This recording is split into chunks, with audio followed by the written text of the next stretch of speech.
El trabajo de la historia de las ideas en América Latina lo vengo cumpliendo desde hace muchos años.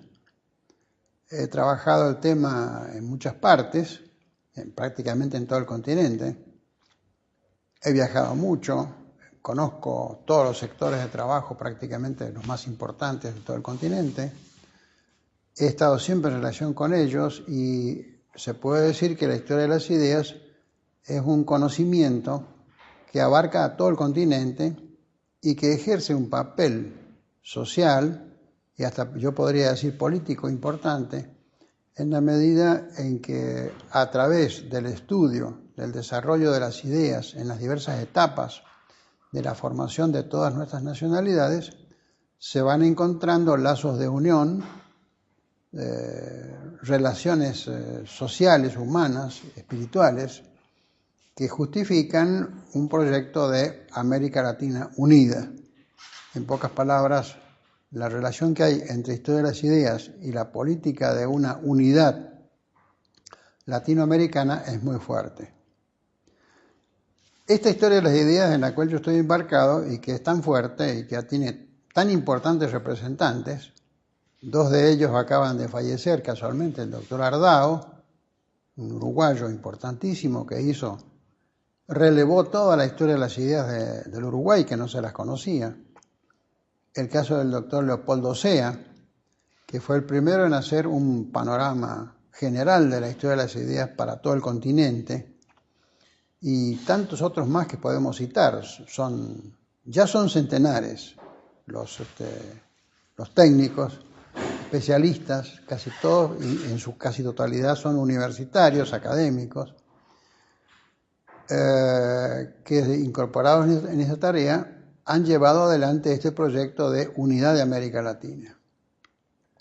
Este proyecto no está relacionado con el proyecto panamericano de los Estados Unidos, porque sucede que hay un proyecto paralelo que es el llamado proyecto panamericano, que está promovido en parte por la OEA y otros organismos que están controlados por el gobierno norteamericano, en donde se entiende una unidad espiritual completamente distinta, es decir, desde otros intereses que lamentablemente no son siempre los intereses nuestros. Nosotros queremos una unidad, una integración que la tratamos de alcanzarla desde la cultura, en particular la historia de las ideas, una integración que sea una integración desde nuestras propias necesidades y de acuerdo al modo como sentimos esas necesidades, cosa que es fundamental. Es decir, las necesidades nuestras, por supuesto, no son islas en el mundo, siempre están conectadas con problemas internacionales y lo van a estar siempre, pero tienen su cualificación propia, nacional, particular, continental, de lo que es Hispanoamérica, Latinoamérica, Iberoamérica, en fin, etc. Ahora en Europa se ha generalizado la costumbre de decir: ustedes son la periferia de Occidente. No, nosotros no somos la periferia de Occidente.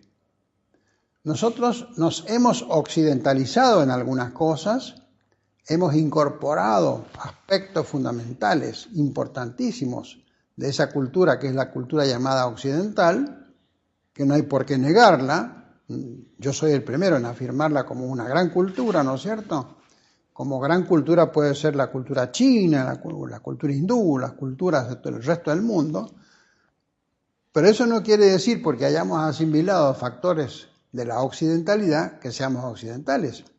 Nuestra increíble variedad poblacional, nuestras tradiciones, nuestras costumbres, nuestros lenguajes, hacen que nosotros no podamos considerarnos occidentales. Por ahí tal vez podamos aceptar que estamos occidentalizados en muchas cosas. Bueno, muy bien. Y si esas cosas son positivas, en buena hora. Yo no me voy a poner en contra de ninguna manera, ¿no es cierto? Bueno, y en ese sentido, por ejemplo, a pesar de las relaciones íntimas que mantenemos con un país como España debido a la predominancia del castellano. Sin embargo, España es un país occidental. Y entonces hay factores que nos divorcian, que nos separan inclusive de la propia España. Empezando por el mismo problema del idioma castellano. ¿Sí? Creo que tenemos que, respecto de valores culturales que es necesario defender, tenemos que defender nuestras propias variables de la lengua que hemos introducido históricamente en el lenguaje. Nuestras academias de la lengua, las diversas academias de la lengua española o castellana que se han difundido, ¿no?, en el continente, que están en todos los países, tienen la obligación absolutamente primaria de defender las formas autóctonas, regionales, de desarrollo de nuestro propio lenguaje.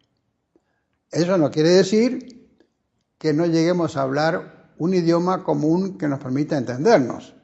Que vamos a viajar a Madrid y nos vamos a poder entender con un madrileño. O un madrileño puede venir a Buenos Aires, puede ir a Honduras, qué sé yo, a El Salvador, y a Cuba, y entenderse con los cubanos, con los salvadoreños, con los mexicanos, ¿sí? Se va a entender. Hay algunas palabras que va a preguntar, no sé qué quiere decir tal cosa, ¿no? Pero de todas maneras, vamos a mantener una especie de lengua de comunicación. Ese es otro factor fundamental. El castellano no nos define como continente. El castellano es una herramienta de comunicación. Una herramienta de comunicación. Hay lenguas de comunicación. Por ejemplo, la lengua de comunicación más importante del mundo es el inglés en este momento. Ahora, ¿hace falta hablar bien el inglés para poderse comunicar en inglés? No hace falta. Basta el Basic English, ¿no es cierto?, para poder ingresar en ese mundo que es la lengua de comunicación mundial, el inglés. Bueno, con castellano pasa igual. Posiblemente después del inglés, el castellano sea la segunda lengua de comunicación mundial. Tenemos que defenderla en ese sentido. Y después defender las formas locales, regionales, que se expresan en nuestra literatura, ¿no es cierto? Bueno, en fin, son fenómenos muy complejos que es necesario tenerlos en cuenta para poder hacer una historia de las ideas y una historia de la cultura en general, porque la historia de las ideas forma parte de una historia de la cultura, que sea comprensiva de nuestra propia realidad y que al mismo tiempo no nos lleve a desconocernos a nosotros mismos. Porque es el absurdo que se ha planteado, el terrible absurdo que se ha planteado, es que se han generalizado cátedras de cultura, cultura argentina, cultura chilena, cultura uruguaya, qué sé yo, en todas las universidades del continente, pero sucede que son cátedras de cultura que sirven nada más que para desconocer la propia cultura, porque no se salen de las pautas culturales que impone Occidente para determinadas cátedras universitarias. Todo eso hay que cambiarlo. Es absolutamente urgente cambiarlo. Vuelvo a repetirlo, no significa desconocer a nadie. Significa reconocernos a nosotros mismos, sin desconocer a los otros.